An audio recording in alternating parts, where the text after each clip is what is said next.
kliwat saka ukuran. Kowe arep mboyong karo Bapak Semar. Sapa jenengmu Prabu sapa? Kenceng Gusi, Kenceng Waja. Kenceng Waja. Ora sak penakmu dhewe kowe ngrasani Karang Kajembel. Ora sak kepenakmu dhewe kowe arep meksa karo Bapak Semar. Tak omongi ya ning tanah Jawa kene iki ukurane hukume wong nyilih kuwi disilihi, nek ora disilihi ya wis nampa. Hukume wong takon diwangsuli. Ngono lho. Dadi nek kowe arep boyong karo Semar, nek gelem ya boyongan ora masalah. Nek Semar ora gelem aja pisan-pisan meksa karo Semar. Mergo kowe arep berhadapan karo Kapolsek Karang Kajembel. Kapolsek kok botonan shopping kok dadi Kapolsek. Ya men cerewet napa. Mbone ora iso crita iki rasah crita kong ya. Oh butuh sekolah barang. Kowe ngapa cerewet-cerewet?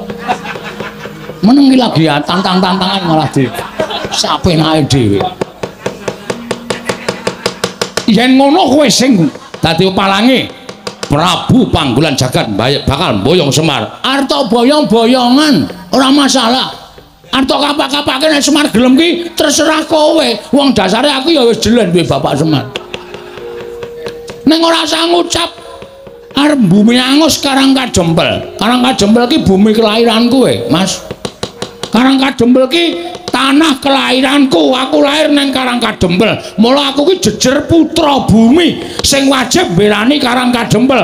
Sing wajib aku iso njaga Karang Kajembel. Nek ana wong sing arep ngosase Karang Kajembel, arep gawe geger Karang Kajembel, ajange ora neng dadane Semar, ning neng dadane Bagong. Wah, jenenge Bagong. Waduh. Aku masih ngaku Antasena. Bagong ya Antasena. Ngapa ta? Mbaya santai ora? Wah, Antasena dapure kaya dingklek. Rupa kok kaya dingklek ya, Tru. Bola-bali dilingguhi. Nek ora masalah, aku tetep gelem kaya dingklek. Tenan, aku nek dilingguhi mangap aku. Iya.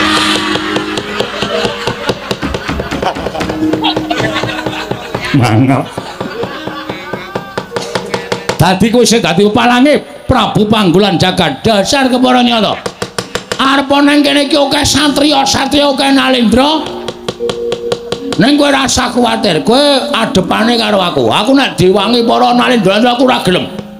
Katentreman, kabagian, kanikmatan ning kawula Karang Kajembel do mapan ning Karang Kajembel kanthi tentrem kuwi nang pundhake Panakawan Bagong.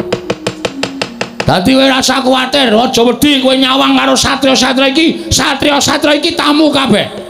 Nah umpamane iki dadi gelut antaraning kowe karo aku, sing nandangi ya meng aku. Waladal.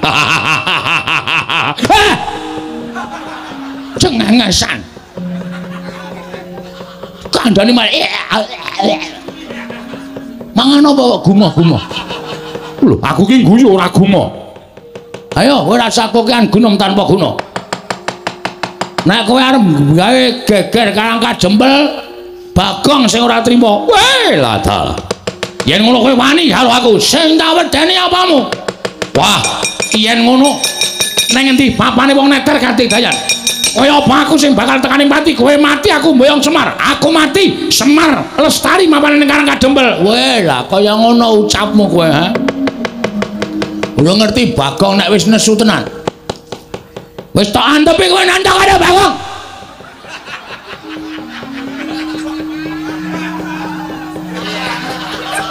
Lah iki Kresna guyu apa? Bagong ini lho. Latri nyawang nesu kok sakerepe dhewe. Omonge cepete ra jamak-jamak. Ratune kok ya betah-betahe ngono lho. Wong saka kene ambune wae abape batang tok.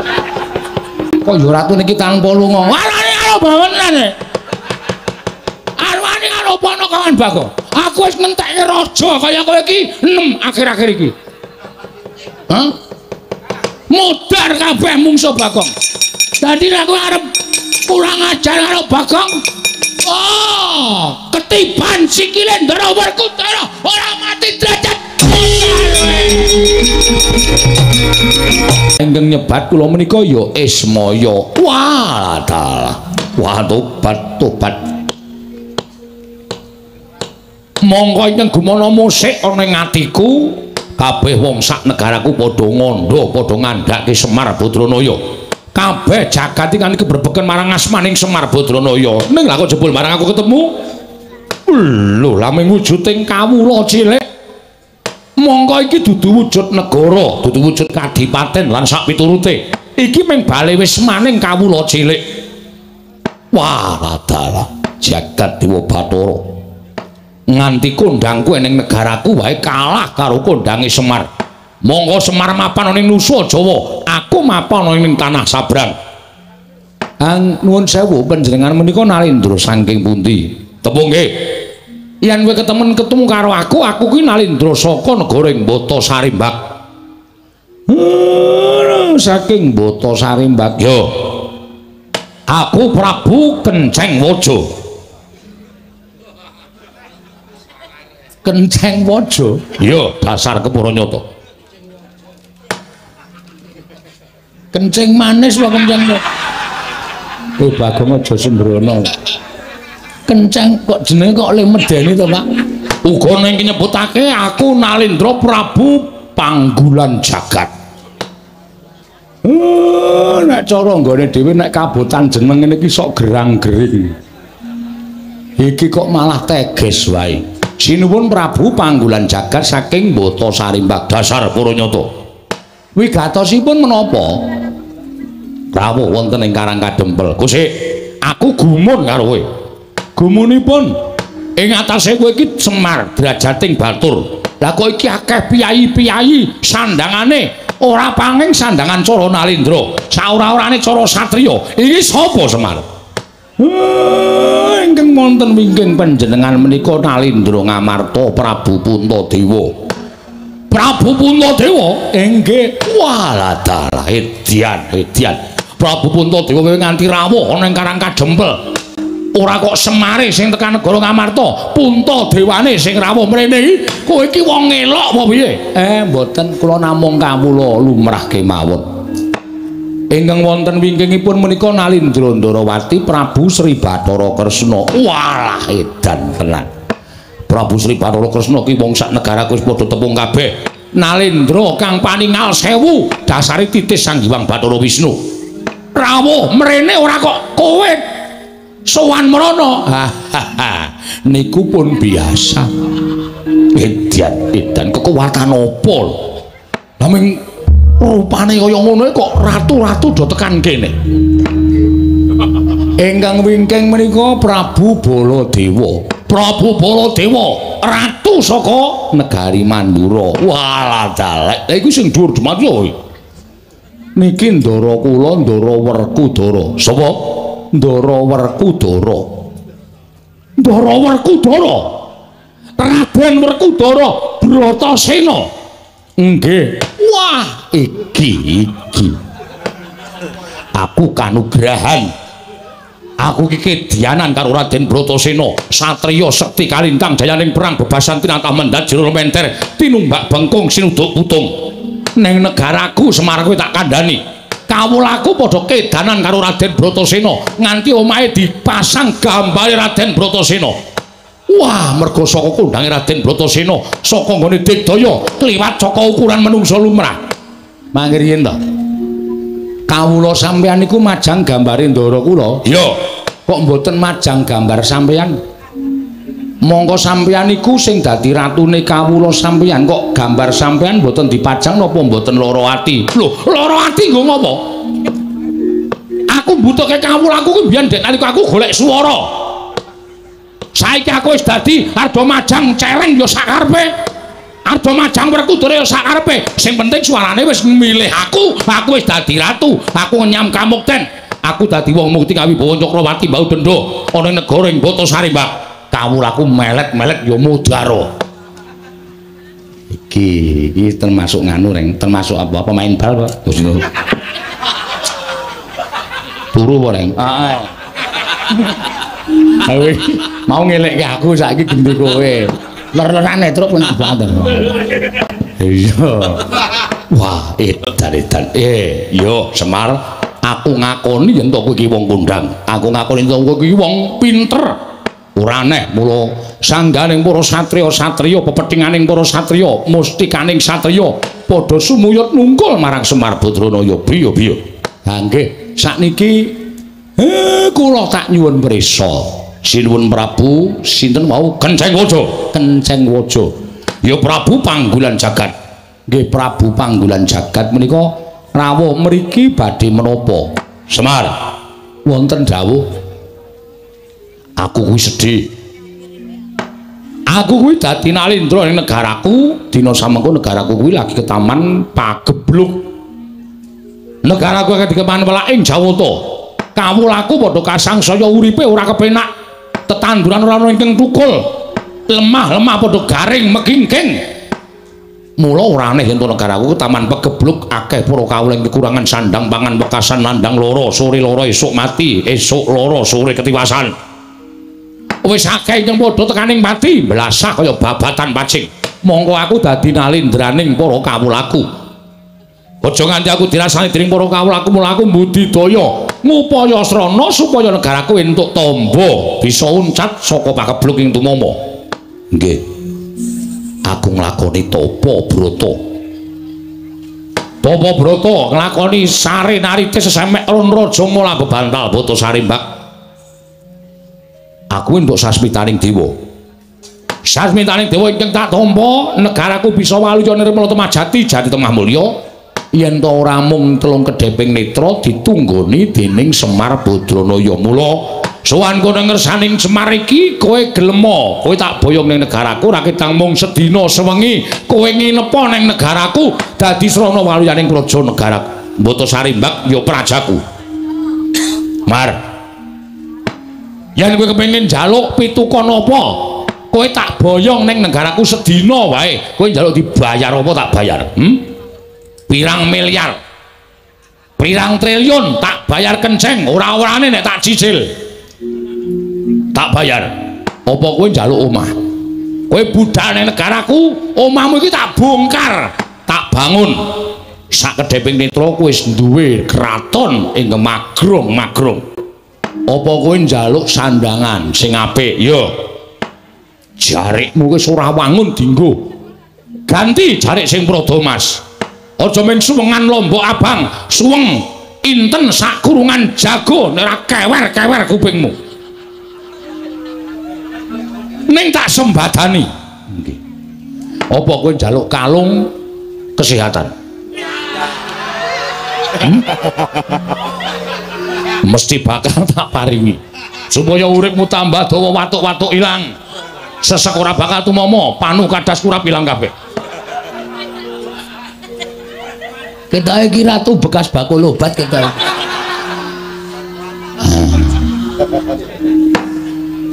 Ning yen kowe njaluk ijol wujude lemah pirang hektar bakal tak tukokake waton kowe gelem tak boyong neng negaraku Mbata Sarimbak. Nanging yen kowe ora gelem tak boyong neng negaraku Mbata Sarimbak, kowe tak ijoli dhuwit ora gelem, tak ijoli sandangan ora gelem, tak wenehi apa-apa ora gelem, tak gaweke omah ora gelem, kowe puguh ora gelem rawuh ning negara Mbata Sarimbak, tegese kowe bakal mentolo karo patine kawulaku. Yen nganti aku bali ning negaraku aku ora boyong kalawan kowe, bakal padha nyuraki karo aku disenggo aku ratu sing ora iso ngayomi marang para kawulaku. Mula tinimbang aku bali dadi sarta nglakoni sastra wirang, aku dadi wong sing dicacat dicedha dening para kawulaku. Luwih becik aku ngluda paripeksa lawan kowe. Aku ngluda paripeksa lawan kowe.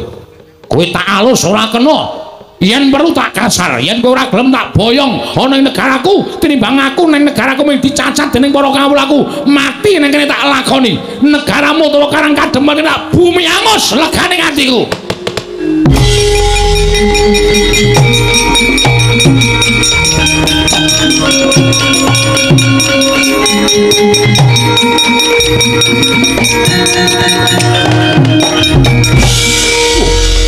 Sowoy, aku ngucap bumi angus Karang Kadempel kok ana menungso matane gedene Raja Mak-Jamak. Iki sapa iki? Nek nomripatmu gatena gobokmu. Putrane Ndara Werkura Dradena Antasena. Gondene cuweke cengele. Nilai sedela. Moh. Alah, moh. Sopo iki? Iki dudu anake Ndara Werkudara, iki teleke Ndara Werkudara.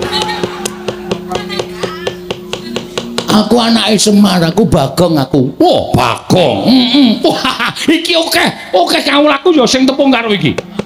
Jarene wonge lucu, ya iso, kejem ya iso. Lho, lucu ya iso, kejem ya iso. Kaya sagedakan iki, aku aja tok anggap bergurau. Atau aja anggap sembrono. Ning kata-katamu sing kliwat saka ukuran, kowe arep boyong karo Bapak Semar.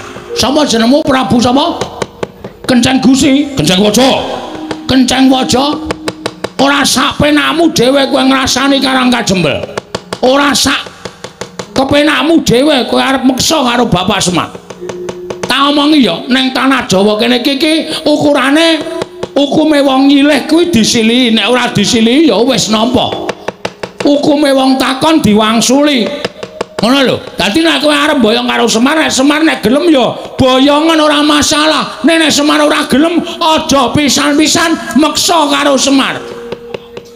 Mergo kowe arep berhadapan karo Kapolsek Karang Kajembel. Kapolsek kok wetonan Soping kok dadi Kapolsek. Ya men cerewet napa. Mbone ora iso crita iki rasah crita bong. Oh butuh sekolah barang. Kowe ngapa cerewet-cerewet? Menengi lagi ya tantang-tantangan malah di sapenake dhewe. Yen ngono kowe sing dadi palange Prabu Panggolan Jagat bakal boyong Semar. Arta boyong-boyongan ora masalah. Arta kapak-kapake nek Semar gelem ki terserah kowe. Wong dasare aku ya wis jelen duwe Bapak Semar. Ning ora usah ngucap arep bumi angus Karang Kajembel. Karang Kajembel ki bumi kelahiran kowe, Mas. Karang Kajembel ki tanah kelahiranku. Aku lahir nang Karang Kajembel. Mula aku ki jejer putra bumi sing wajib mbelani Karang Kajembel. Sing wajib aku iso jaga Karang Kajembel. Nek ana wong sing arep ngosasik Karang Kajembel, arep gawe geger Karang Kajembel, ajange ora ning dadane Semar, ning dadane Bagong. Wah, jenenge Bagong. Waduh. Aku mas ngaku Antasena. Bagong ya Antasena. Ngapa to? Mbah ya santai ora. Wah, Antasena dapure kaya dingklek. Rupa kok kaya dingklek ya, Tru. Bola-bali dilingguhi. Nek ora masalah, aku tetep gelem kaya dingklek. Tenan, aku nek dilingguhi mangap aku. Ayo.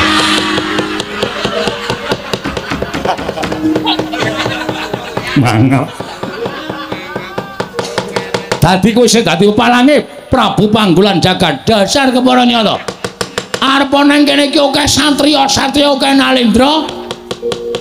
Neng kowe ora usah kuwatir, kowe adepane karo aku. Aku nek diwangi para Nalendra aku ora gelem. Katentreman, kabagian, kanikmatan ning kawula Karang Kajembel do mapan ning Karang Kajembel kanthi tentrem kuwi nang pundhake Panakawan Bagong. Dadi kowe ora usah kuwatir, aja wedi kowe nyawang karo satriya-satriya iki. Satriya-satriya iki tamu kabeh.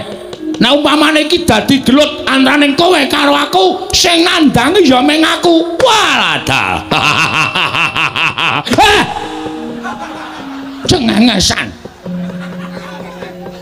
Kandhane malah mangan apa kok gumoh-gumoh. Lho, aku ki guyu ora gumoh. Ayo, kowe rasa kokean gunung tanpa guna. Nek kowe arep gawe geger Karang Kajembel, Bagong sing ora trima. Weh, ladal. Yen ngono kowe wani karo aku, sing tak wedeni apamu? Wah, yen ngono nang endi papane wong neter kanthi dayan. Kaya apa aku sing bakal tekani mati, kowe mati aku mboyong Semar. Aku mati, Semar lestari mapane ning Karang Kajembel. Weh, lah kaya ngono ucapmu kowe, ha? Udah ngerti Bagong nek wis nesu tenan. Wis tak antepi kowe nandhang ada Bagong.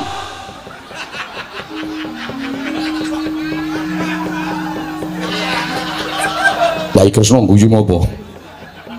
Bagong niku lho. Lastri nyawang nesu kok sarepe dhewe. Omonge cepete ra jamak-jamak. Ratune kok ya betah-betahe ngono lho. Wong saka kene ambune wae abape batang tok kok. Kok ya ratune iki tanpa lunga. Arane karo bawenan. Arwane karo ponokawan Bagong. Aku wis ngentekke raja kaya kowe iki enem akhir-akhir iki. Hah? Modar kabeh mungsuh Bagong. Dadi nek kowe arep kurang ajar karo Bagong, oh, ketiban sikile Ndara Werkudara ora mati derajat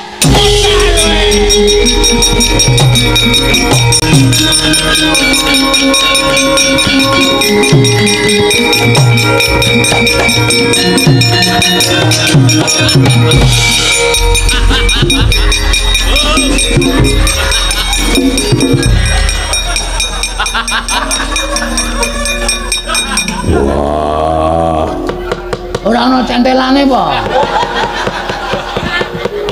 Ora ana iki ora tak gawe ning tenanan lho.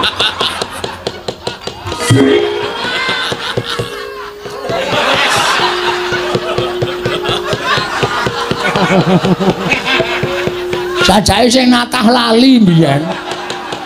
Kudune ana centelane kok ora ana centelane. Wah, Bagong gawe kaget. Gawe kaget pripun? Kowe muni tiban sikile Werkudara. Wah, jangka tendang wonge. Werkudara, lah kok dadi kowe melu-melu perkara iki? Werkudara, lah kok dadi kowe melu-melu perkara iki? Aku krungu Bagong muni ketiban sikile Werkudara, pecah sirahmu. Kaya wong kaget aku terus jangka. Sirahe ratu mau terus tak tendang. Wah, dudu salahku, salahe Bagong. Weh kok sik, kok salahku ngopo? Wong aku ora ngopo-ngopo kok. Aku ra akon.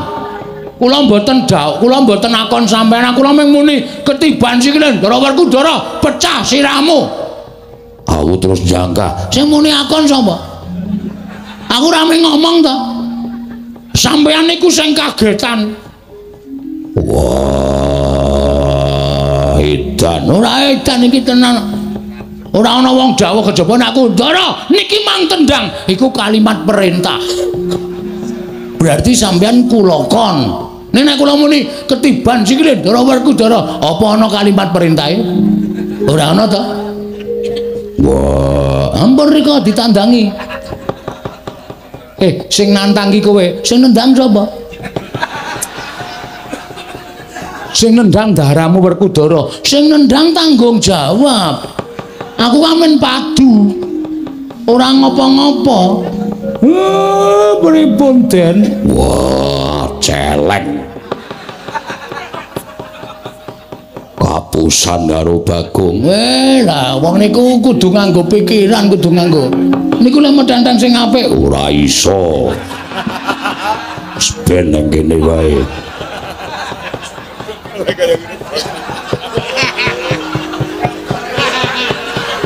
Sajake lali dinggeti sithik ngono lho. Men kukune niku cemantel dadi.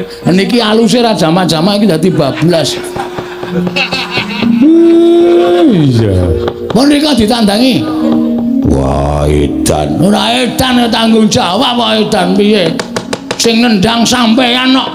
Masa sing nendang sampean sing temandang kula ya geseh. Wong kula niku mung nantangke kok. Kula mung mangsuli omongane ratu. Kowe mau nganggo tembung kaya ngono mau tumrap aku kuwi didhawuhi. Nek kula niku ratu napa-napa. Wong kula ponokawan kok dawuh bendara ya ora mungkin. Wah, ning yo tak kira-kira bener Bagong. Bagong ki ora ana tembung akon karo Werkudara. Mesine Werkudara kudune tanggap karo ukarane Bagong, aja kok sakepenake dhewe. Gandeng sing nendang Werkudara sing tanggung jawab Werkudara. Oh, dan ora balaku keh. Ayo, pripun? Werkudara? Iya. Bagong bener kok. Lah wong nyatane Bagong mau muni Bagong? Ketiban sikile Werkudara. Lho, kuwi ora ana ukara dawuh to. Ora ana ukara nyuwun tulung, ora ana ukara sing Bagong kuwi akon karo Werkudara. Ya mung kowe iki sing lagi kaget. Wah, leran. Bocah nular kok reng. Mau aku kowe terus saiki Ndara Werkudara. Nggih terus Ndara Janaka. Oh apa Bang Wetruk edan ora. Ampun sare. Ora Petruk. Ah kok gagap-gagap. Mak tratap aku. Werkudara nek ora iso ngrampungi tegese Siadi. Iso miwiti ning ora iso ngrampungi, iso nggelar ora iso nggulung. Aku moh yen to duwe kadang iso miwiti ning ora iso ngrampungi tegese ora tanggung jawab. Wah, edan.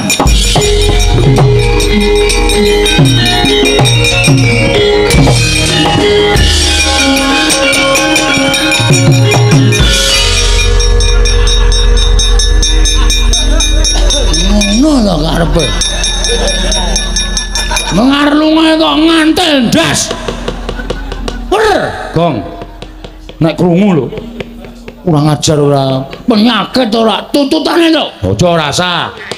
Aku padake cajire iye. Dianggep aku wong wedi karo Ndara Werkudara. Tuwa-tuwa Bagong. Ame mlayu kok ngantel sirah. Iki perkarane ratu ora karo Werkudara. Ning saiki diganti Werkudara karo Bagong. Gong, ora saidan kok. Ora tututi. Gong ora saidan, ora sah. Gong ora sah. Ora merasa dinono ora sah to. Sabar. Karo Bendoro kok semen ngono. Aman ta, Tru? Mangkel aku. Gugu karepe dhewe. Aja tak pisah, lara dikeplan Ndara Werkudara. Ha kowe yo gawe masalah. Kowe gawe masalah apa? Ah ya Tru, ben ora. Ora tok menging. Mbok doyak kono rawani. Ora wani kok dadak. Mau tak tutupi iki ya ming kanggo akting kaya mudhara kono ora. Bagong mesti ora pisan ora pindho mesti gawe rame. Ora ana aku ditakoke. Aku ki gawe rame ki gawe seneng kok, Pak. Mong gawe seneng atine wong ki ngibadah. Ha iya. Bener. Sinuwun kula wis matur to. Gegayuane wis arep lakon, pacobane ya cemepak. Iya Kyai Semar, sak banjure kula nyuwun Ndara Baladewa, sinuwun Ndarawati, kula aturi ngawat-awati tindakipun Ndara Werkudara. Mergi saking paningal kula niki godha niku mboten baen-baen. Iya Kyai Semar, yen to ngono aku nyuwun pamit metu njaba. Iya Semar aku njaluk pamit metu njaba. Aku ya tak metu njaba wae, Pak. Iya. Kancane lek do metu njaba. Iya. Ndara Janaka nyuwun tulung nggih dipun tentremaken nggih Ndara. Iya pono kawan Bagong. Reng ayo reng manunggal sayuk rukun gotong royong njaga perdamaian Karang Kadempel. Aja nganti klebon menungsa kaya Prabu Kencang Waja karo ya Prabu Panggulan Jagat mau. Iya karo calo karo Petruk barang. Lho. Kewareng ing ngabdi pun tumenggung Prawara Kendra Cemadung dawuh. Nggih, nadyan kula tumenggung salukat katun Barat Cemadung dawuh diweji. Saperangan wadyabala saka ing Bata Sarimbak dina samangka jondhok kendhani kono dandanang Malkepara Kencana. Merga nggonku bakal mboyong Semar ana ing Mepalangi. Lho, sinten ingkang matur palangi paduka Gusti kula ingkang sinuwun. Ora ana kejaba mung atmajaning Kruh Semar Badranaya. Ingkang wani sekecap mangsuli kelawan Nalindra Ratu Gustimu Prabu Panggulan Jagat. Sajaipun sampun suwuk nyawanipun. Atmajanipun Kruh Semar Driwantun lan panjenenganipun Gusti kula ingkang sinuwun. Mula kula jambak kendhene dandan Kepara Kencana dina samengko ketapno para wadyabala. Kawinan Bumi Angus Karang Kadempel niki lajeng pangkatipun abdi benjang menapa ora ketang sambung obor colok lintang mangkato dina iki niki staken dawuh. Bakal tak boyong nganeng negaraku dadi srana waluyaning projeng Bata Sarimbak nggone ketaman pegebluk kena boyong Semar watune iso nyempal bau iki wetenging Setyaki. Piye? Kena boyong Semar watune iso nyempal bau iki wetenging Setyaki. Babu Barawa. Wani arau sing tawedeni apamu lena pangewa tebak dadamu kene marganing patimu singa lena prapteng lalis menggung Prawara Kendra.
Cocok tumbak jebol dadang.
Oh, mati.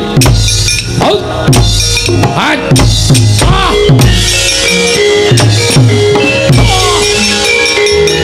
Aduh. Ah. Aduh. Woi. Wah. Hai. Wah. Ya.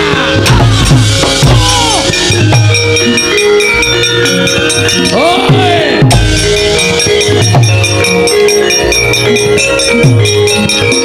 Woi lah dah.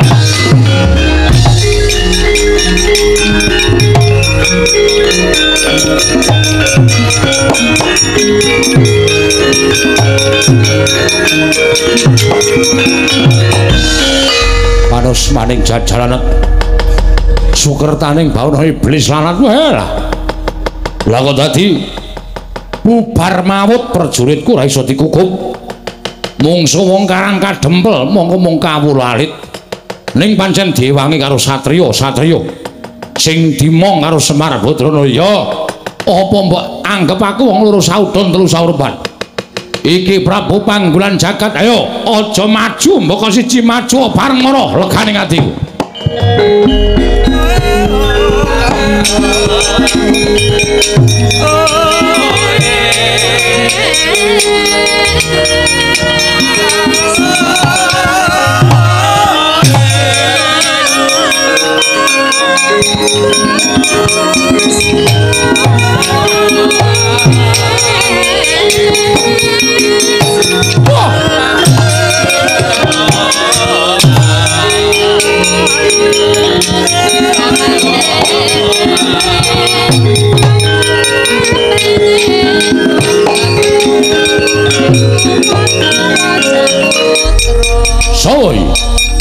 Raden Setyaki dasar Puranyata.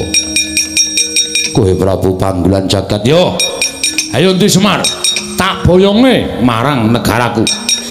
Dadi sarana waliyaning projeng Mbata Sarimbak. Iso boyong Semar Badranaya. Lamun iso nglangkahi kuwandaning Setyaki piye? Iso nglangkahi kuwandaning Setyaki.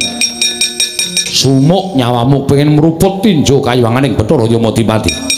Kowe pengen mati mungsuh Prabu Panggulan Jagat kelakon penjagamu. Rasah kukian bepanggal. Kene margani pati walan.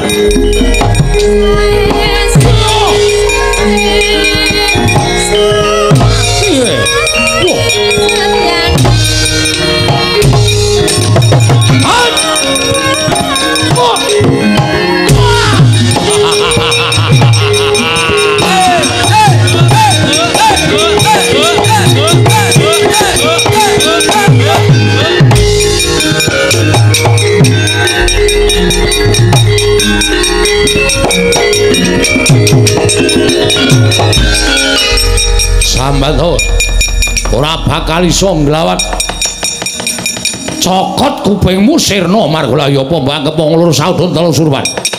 Ayo iki Prabu Panggulan Jagat Nalendra negaraku tanpa tanding ming diapurmu iku arep menang karo aku sing entuk gaman apa?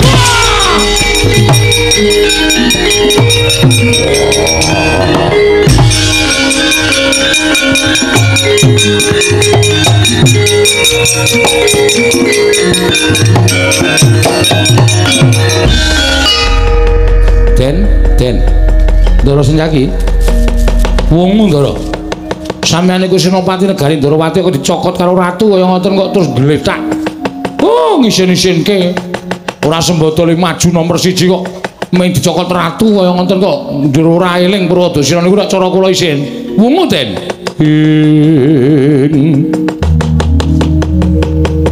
Setyaki tinunun kadanira wirang tumandang. Setyaniku garwanira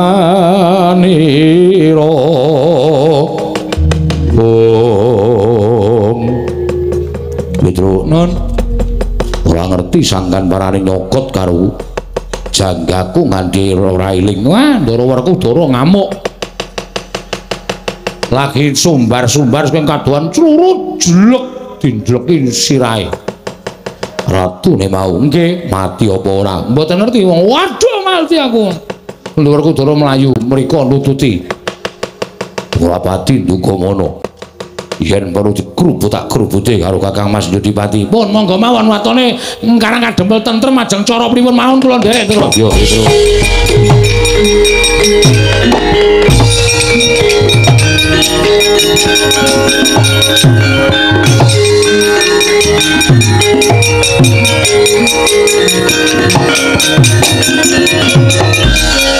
Wah, Raden Werkudara. Sing mau tak takokke karo Semar Badranaya, dasar Puranyata. Prabu Panggulan Jagat piye? Kowe ora usah dadak melu-melu perkara iki.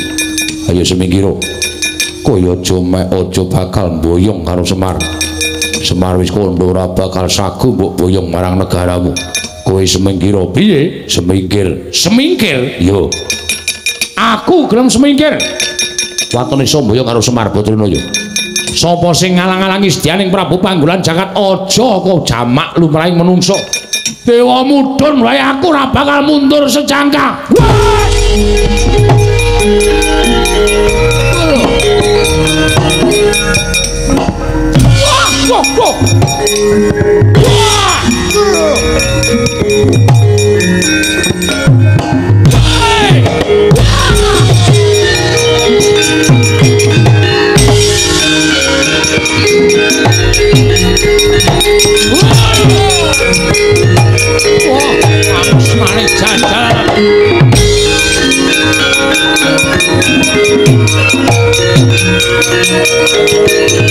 Oh, mati pecah aja kok.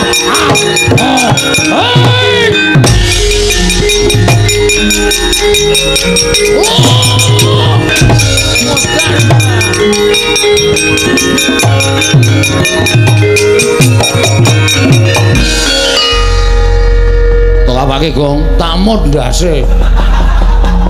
Ratu wong gragas. Sapa-sapa dicokot, sapa-sapa dicokot.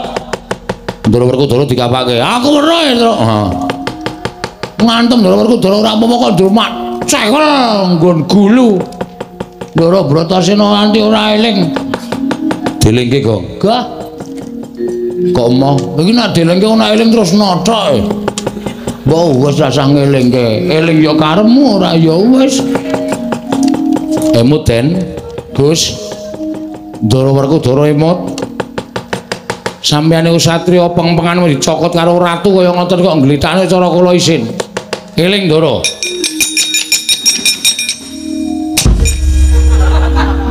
Kok kowe bener Bagong. Bagaimana? Oh, ya aku sapal. Wong perang iki malah dielingke kaget terus sing nang ngarepe kowe prek ngono lho. Aku wis sapal aku. Ha iya. Aku mulane ra seneng karo Ndara Werkudara. Sithik-sithik ngampleng, sithik-sithik ngampleng. Apa dhek iki terus wong top ngono apa piye? Terus aku dianggep mung wong kere, mung wong kawula mung abdi terus ndase nggo keplak-keplakan apa piye? Anggepe kok dume awake gedhe.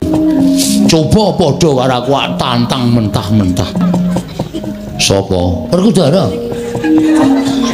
Upamane Werkudara ki, Ndara Werkudara padha karo kowe. Wah, wis tak sikat wingi-wingi. Amarga dhek iki gedhe, gagah perkosa. Aku lek menang saka ngendi? Kowe ngerti dhewe ta mau nata ndasku nang Pedukuhan Karangkadepel mau? Heeh. Sarta upama padha ngono dedeg piadeke padha. Ya ora padha dhek dhuwur sithik lah. Oh. Sikat wingi-wingi. Tak adus, Gong. Hah? Tak adus. Rak bar adus to kowe? Heeh, aku tak adus ning kali kok kaya penak banget. Menan asli wong padha niku tak antil wingi. Sayange kok gedhe kono.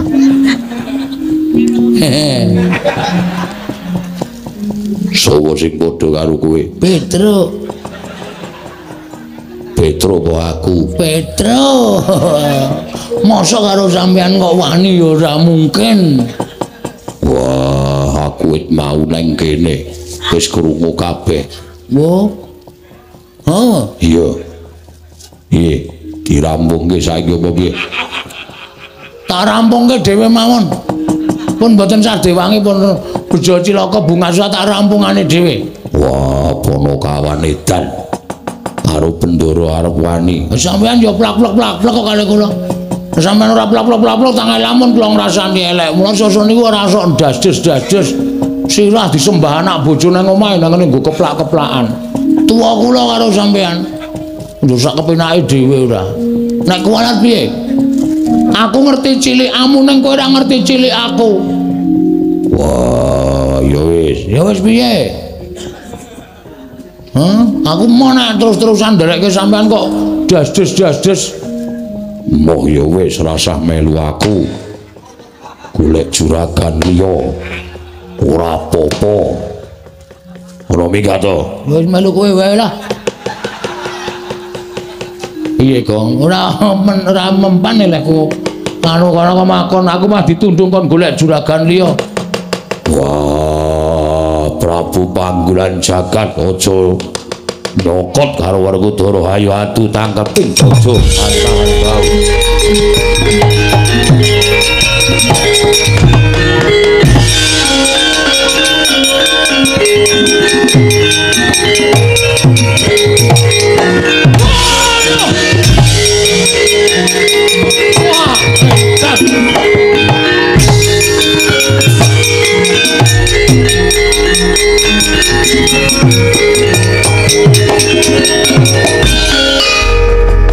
Menungso ora tatanan kekuatane ngedap bibiyo ya.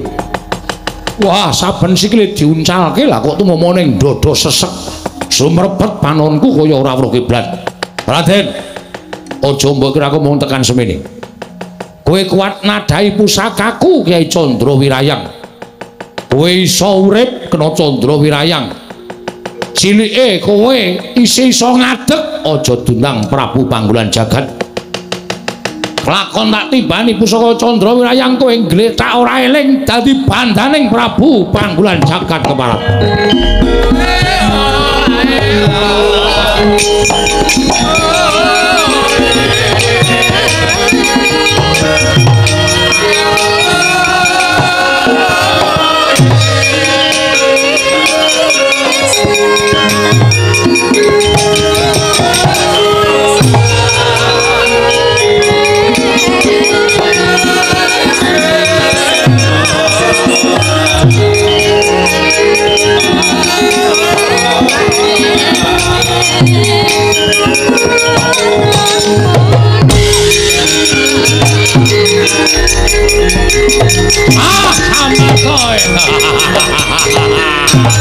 Ayo, amok lekane.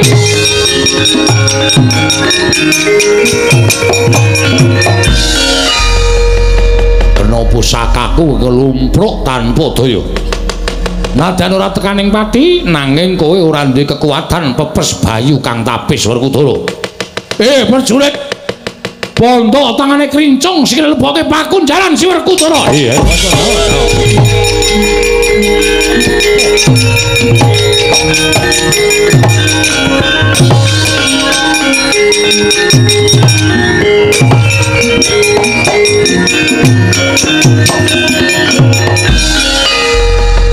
Ndak sawaska kadohan adyan aku durung tau tepung. Nanging kae jaring akeh padha nyebutake entuk Raden Janaka satyane bagus. Kaya teja pengawak tirta pamlujenar kaya kencana sinanglik. Kowe arep mbelani karo dulurmu tuwa tiban pusakaku nyusul karo kadangmu Jodipati Walang.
Tiban pusakaku ora eling Purwodaksina kowe Janaka. Alah dalan adyan kowe kondang dari langing jagat lan curing bawana. Ning ora menang mungsuh pusaka kekuatanku Kyai Candra Wirayang. Prajurit iki leboke pakunjaran dadekke siji karo kadang itu.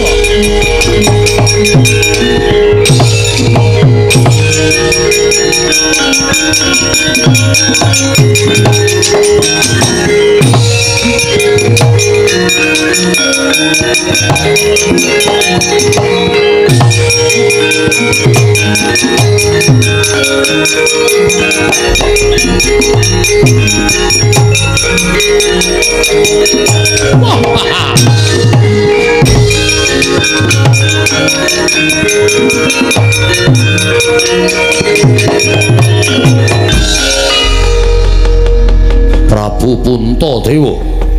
Inggih sinuwun. Sewu-sewu karapatanipun ingkang abdi tadah wadana. Ngantos kula wantun merpeki dhateng jengandika Gusti kula ingkang sinuwun ing Pambata Sarimbak. Sinuwun Prabu Panggulan Jagat. Krana kula sampun nyumurupi bilih kadang kula kekalih Werkudara lan Janaka. Sami kapuping Rana Madyalaga kawon tanding kaliyan jengandika Gusti kula Sanata. Mila menawi kula ngantos kecalan kadang kula kekalih menika paribasanipun sarah mungguing lautan wastra lungset wonten ing sampirat. Sampun boten wonten ginanipun menapa-menapa. Mila dinten sakmangke menawi kadang kula kekalih menika mboten kawaluyakaken tuwin mboten kawangsulaken dhateng ingkang rayi abdipun Puntadewa.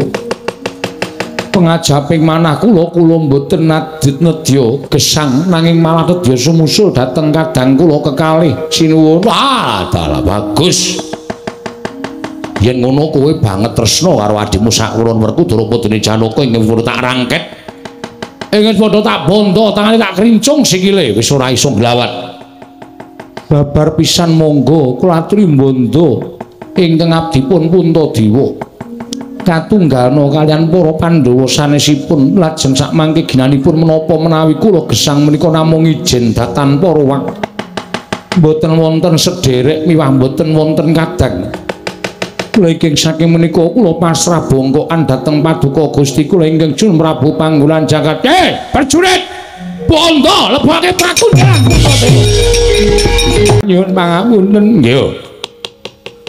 Kula munjuk atur ngesanipun Sri Prabu Baladewa. Ya piye?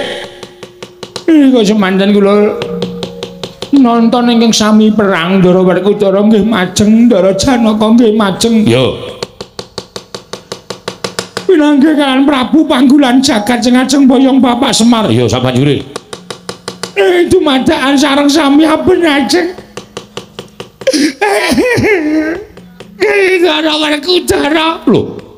Kowe kok nangis napa? Ndara Werkudara sinuwun. Bendara Werkudara ya kene. Ndara Werkudara kenging painah. Painah iki sapa? Apa, Gong? Panah, painah ora. Sing apik lho. Panah. Hah? Panah. Panah. Kenging panah. Ndara Werkudara nglumpluk tanpa daya. Lajeng Ndara Janaka nggih majeng. Ndara Janaka ya nglumpluk tanpa daya. Lajeng Ndara Puntadewa ya maju. Ndara Puntadewa ya nglumpluk tanpa daya.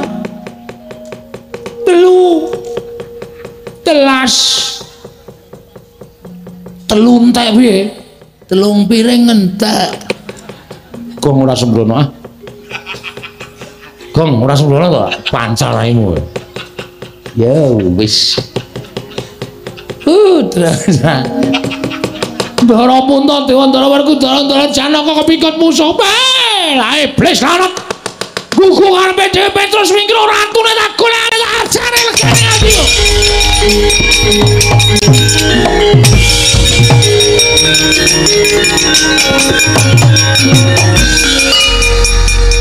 Ning mlayu kok dadak nyampar rai lho. Mesti kulino aku. Lamit. Ya ngopo iki ora? Dadak nendang barang ora. Nendange ra bener. Kapaske moto entuk pipi. Oh ketegelun kowe kok nek ngepaske moto kuwi. Men ra kan. Hati-hati ya Gong, muga-muga Ndara Baladewa kuwi iso ngrampungi karya. Den, ngatos-atos Ndara.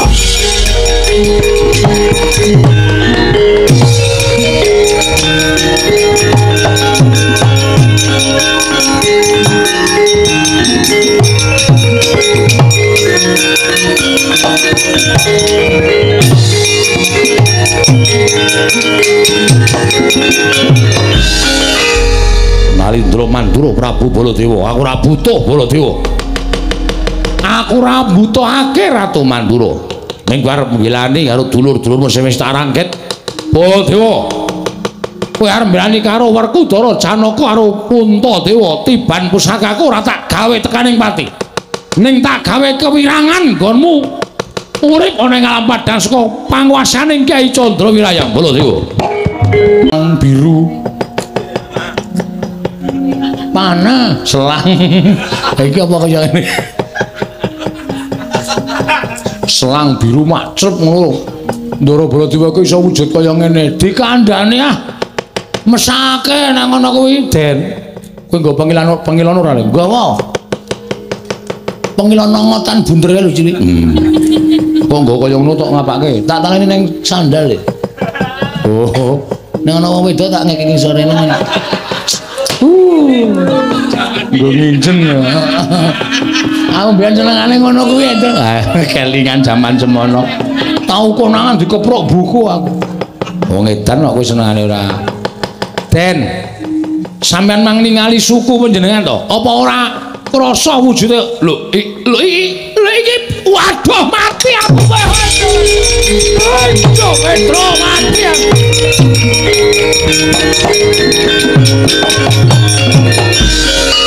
Waduh mati Petro iki aku piye iki? Petro iki aku dadi kaya ngene iki piye Petro? Kula dhewe ya ora ngerti. Sampeyan kenging panah nesu-nesu wae terus ngerti-ngerti wonten kebul makbul. Ilang wujud ing dara bola dewa wujud macan. Waduh Petro, ati aku.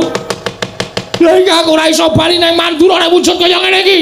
Iki piye Petro? Ah, kula dhewe ya radong ratune ya digdaya tenan. Piye kok?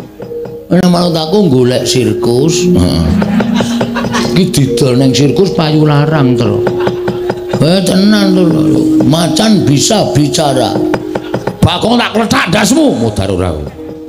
Ora semlono aku ki ratu, Gustimu didol ning sirkus ki apa? Lah sak dijelaske nek malah butuh wektu. Ngeten mawon. Piye Petro? Sowan Bapak Semar.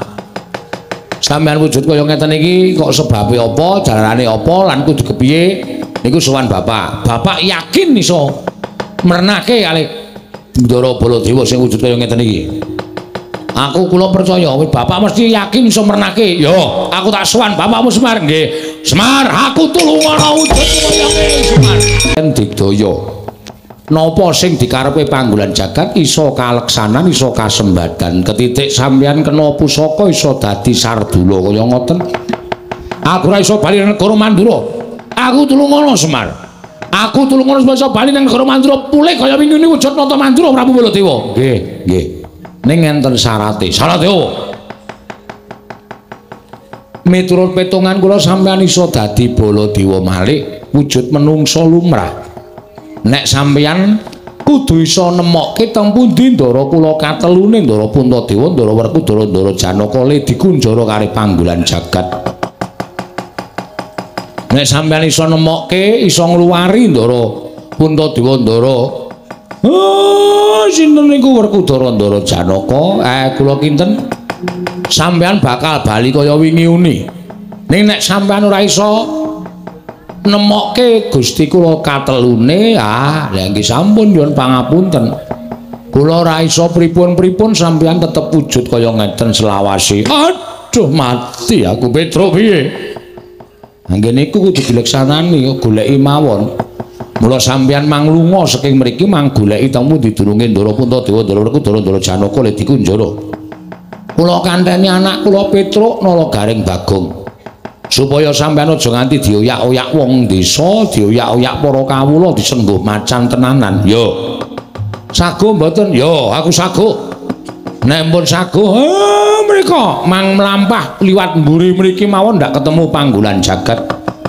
Petro Bagong daramu iki tutna. Waduh. Tutke macan, Gong. Ayo wis mudhun derajate. Mau ngetutke satriya saiki ngetutke macan. Ora apa-apa. Engko nek ngelih ati dikresak. Bagong aku ora doyan daging. Macan kae aku pangananku kaya menungsa. Oh nggih pun, soalé mengko nek tiba-tiba sampean lapar terus kula pas nunggu sampean terus maem ya cilaka ta manendra. Iya. Pun monggo den kula dherekaken. Ayo Petro aku turno. Monggo Gus kula dherekaken Pak, kula tak ngetutke anu napa macan. Ya sing ati-ati jaganen. Aja nganti dioyak-oyak wong Karang Pradesan. Gawe srana negaraku kilang pagebluk lah kok dadi kowe malah sajake ngewak-ewakake ngias. Ayo kowe saiki ora ana sing bakal menehi pengayoman karo kowe. Kowe gelem ora gelem tak boyong marang negaraku. Semar. Lho malah ming mesam-mesem. Gedumel ora metu suarane. Nek ngono kowe ora bakal kumbe, ora bakal selak. Ayo tak boyong dina iki regane ati. Wonten timbalan. Wah, rumangsa bingung rasaku. Ndak kira gampang apa ya menyang didununging para Pandhawa ning kepingkut mungsuh. Lah kok tinemune angel digoleki. Nadyan wis nasak pirang-pirang alas parandene ora iso ketemu kelawan ingkang Dak Upadi. Ning nggih ampun lokro, tetep kudu ditutuke. Napa sampean purun dadi macan terus kaya ngoten niku nek mboten kelem nutuke. Nek kersa dadi macan terus kaya ngoten niku nggih pun kondur mawon teng Mandura. Mboten sanggoleki Ndara Pandhawa. Lah wong sampean ya ora terus semangat kok ya.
Den prayitna semuriris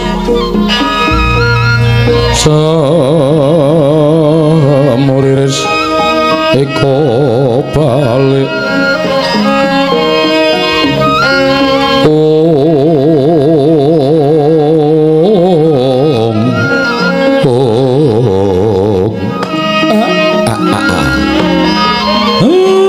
ulun kula ingkang sowan iya Ismaya ulun wis mangerteni kita ing ngabiyantara ning ngarsa ulun bayana parigawe apa Semar. Lha niku namung badhe nanjihaken ing atasipun kula niku mung duwe sedya kepengin bangun desa. Lah kok dadi pacoban sing kula tampa kok malah mboten kanten-kantenan. Mboten namung tumanduk dhateng pun Semar nanging ngembet dhateng punden kula para Pandhawa. Semar yakti apa ingkang bakal kita leksanani ana ing Karang Kadempel tan bisa pisah kalawan para Pandhawa.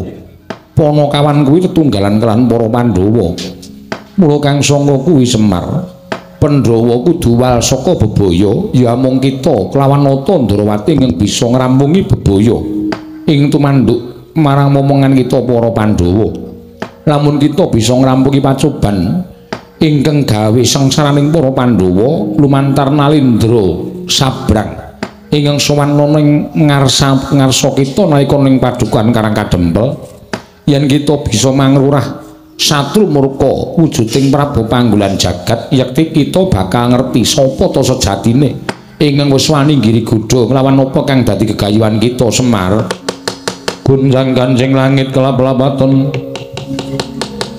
lirakin sanging risang mawe gandrung lah lajeng anggen kula saged ngrampungaken kita aja pisah lawan Nata Ndarawati sabab Nata Ndarawati pujangganing Pandhawa kita minangka dadi pamomonging Pandhawa loro-loro kudu manunggal dadi sawiji mara kita enggal mudhuna ning jagat golek ana Nata Ndarawati sawise iku golek ana para Pandhawa nggone padha dibondo dening menungso ingkang watak angkara budi candala Kesemar Badranaya kula nyuwun pamit ulun sing ati-ati aja kaya bocah cilik.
Sinuwun Ndarawati iya Kyai Semar Karang kadempel geger kok sampeyan mboten ngetok mergo aku wis ngerti ora ana ingkang bakal bisa ngasurake Nalindra ingkang nedya mboyong marang Semar tinemune bener Koko Prabu wae nganti kepirangan para Pandhawa kepikut lah Kakang Semar saka tindak ngendi sowan Sangasih Prana kula namung badhe kepengin nyuwun keterangan supaya pepadang tumandu dhateng kas Karang Kadempel. Sabanjure panjenengan niki kudu sing ngrampunke sampeyan kalih kula. Monggo para Pandhawa kepikut Kyai Semar. Goleki ampun nganti kelangan Pandhawa Dara.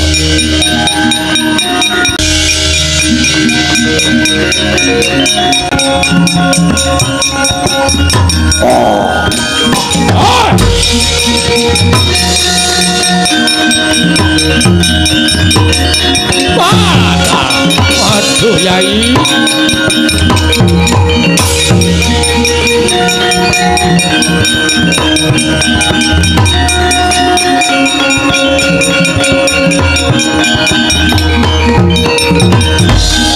Koko Prabu ngaturaken panuwun dene Paduka sampun saged ngluwari dhateng ingkang rayi tuwin kadang-kadang Paduka. Anggen kula nggembudidaya supados saged kaleksanan kula menika ngluwari dhateng para Pandhawa. Menawi kula mboten saged ngluwari karan para Pandhawa, tangeh kula badhe wangsul kados wingi-wingi. Wah, Baladewa aku ngaturke panuwun. Ya, Werkudara padha-padha. Koko Prabu kula ngaturaken panuwun. Ya, Arjuna. Tiba padha-padha ora apa-apa ya. Nyatanipun Kakang ya wis isa bali wujud kaya Nata Mandura ingkang sadurunge.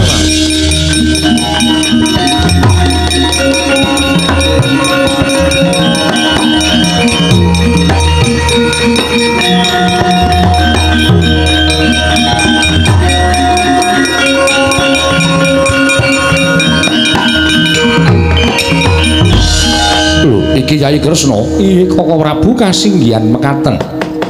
Saka endi? Budidaya supados saged ngrampungi perkawis menika kaliyan Kakang Semar.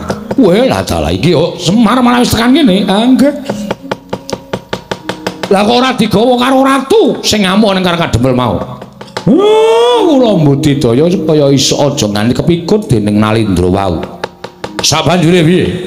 Koko Prabu kula suwun Kyai Prabu Darmaksuma lan Werkudara menapa dene Janaka supados kadherekaken wangsul utawi kondur wonten ing Karang Kadempel. Lho, ora ning Ngamarta. Ingkang badhe gadah damel menika Kyai Semar. Lah Syadi bakal tindak menyang endi lan apa ingkang bakal mbok tindakake? Kula lan Kakang Semar badhe ngupaya Nalindra. Ingkang sampun damel ribet kawontenan Karang Kadempel. Oh ngono. Inggih. Ya, Kyai Prabu wonten dawuh. Monggo kula dherekaken kundur wonten ing Karang Kadempel. Monggo Koko Prabu sangan kene Koko Prabu.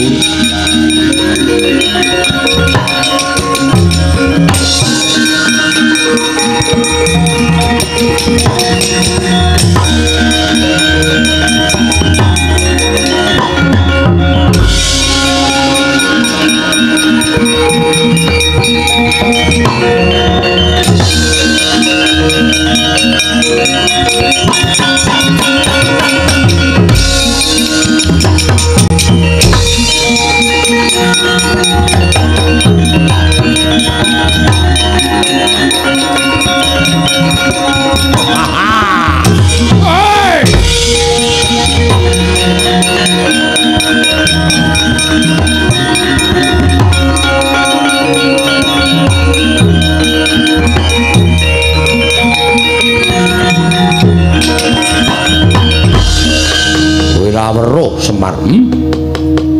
Kondange kuwi wong waskita, kondange kuwi wong awas.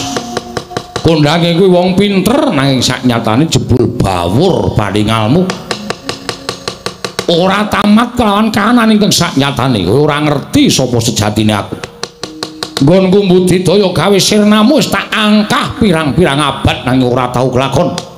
Dina samengko bakal kelangkon penjangka kono bakal nyirnakake marang pamonging wong tanah Jawa. Kowe tekaning pati ora ana ingkang dadi pengayomaning para Pandhawa. Pandhawa wong Sukerta ingkang wis tak kunjara dadi panganing wadya balaku mati dening aku Semar kowe.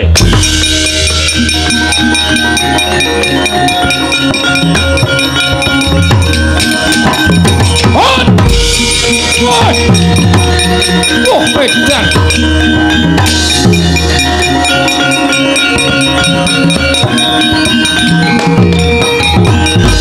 Wah, panus maning jajalan.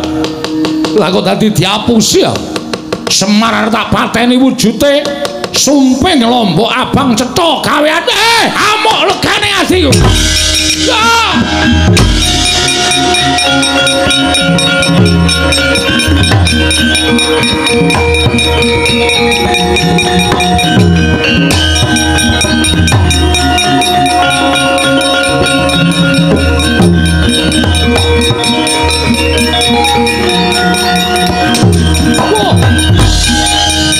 Wong ireng takon karo aku Narendra Ndrawati Prabu Sri Bathara Kresna. Kowe Prabu Panggolan Jagat yo. Ayo, kowe saiki ngejak apa? Wis entek Senopati Karang Kadempel. Sing isih ming nata Ndara watu jajadamu parang kowe.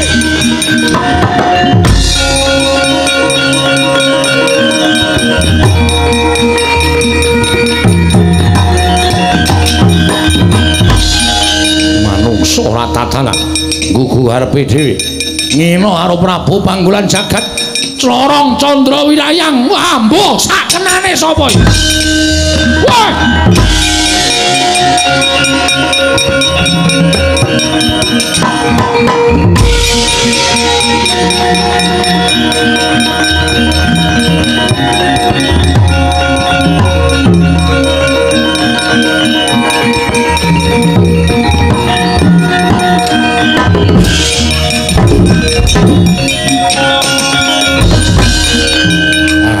Bedhek ana panah kok iso ubah dhewe. Iso bangga dhewe. Kekuatane ngedapi-dapi. Arep ngopo? Iki nek ora tak cekeli kenceng panah iki sajae kaya arep ora gelem tak cekel. Ora iso. Ayo arep ngopo? Lho, lah kok tadi marahku dijane. Waduh. Wah, edan pusakaku digawa dening Semar. Iki pusakamu to, yo. Candra Wirayang, nyo tak balekke. Ayo. Waduh. Wah. Atopan.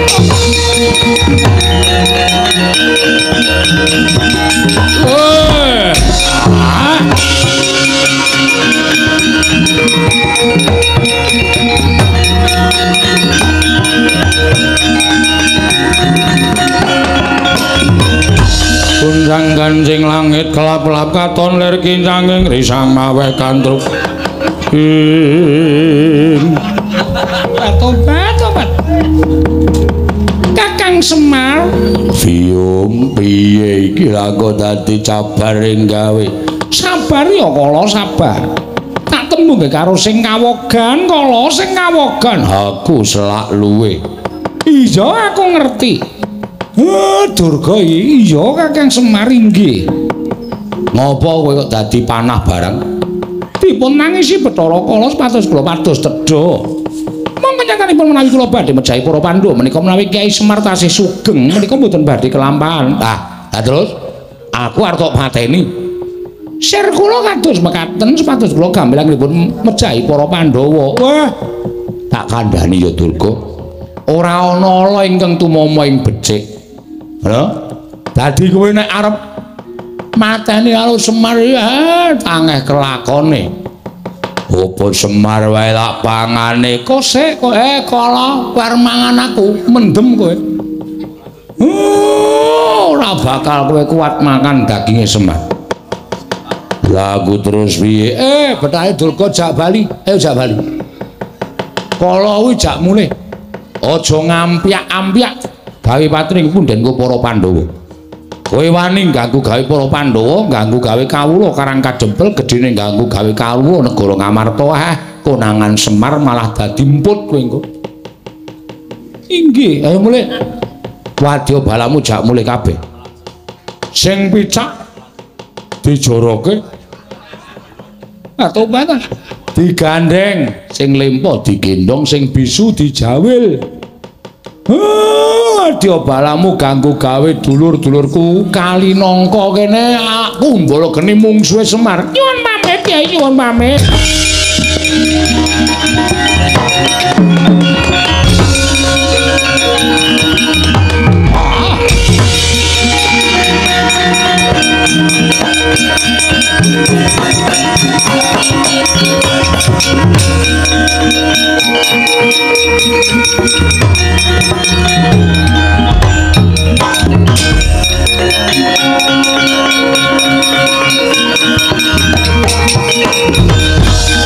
wah satriya gagah Baratudara kowe sapa Tumenggung Prawara Kendra Ratu Gusti Kulang tak kedhepake belani aku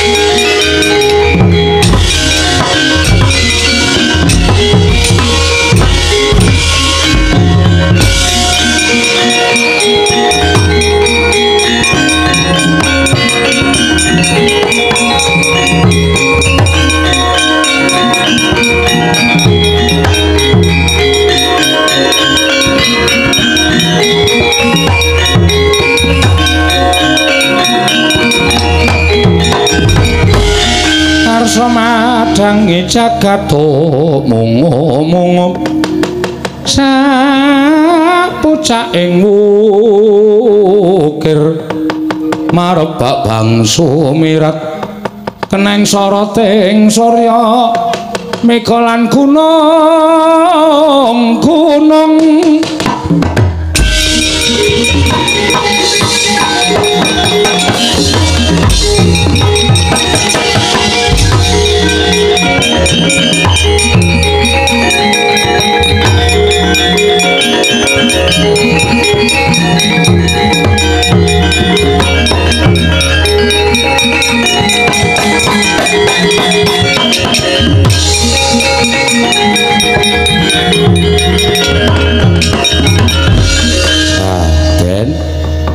sedaya pun ketingal padhang kutha rencana ing badhe ngganggu gawe anggen kula mbangun desa sampun sumingkir awi tetunggalan manunggal Naya Narapraja Nayaka kan para kawula sengkut gumregut mbangun desa Karang Kadempel supados langkung rukun langkung manunggal mboten saged dipun pisahaken mawi menapa kemawon tentrem ayem nirbaya nirwikara durga mendhak kala sirna lan tansah nampi barokahing Wang Mahanasa. Ya Semar purnaning gati sura sudrajane kang retsa brasta tekamping ulah Darmastuti rahayung sami makarya rahayung samya pinanggih Ndara.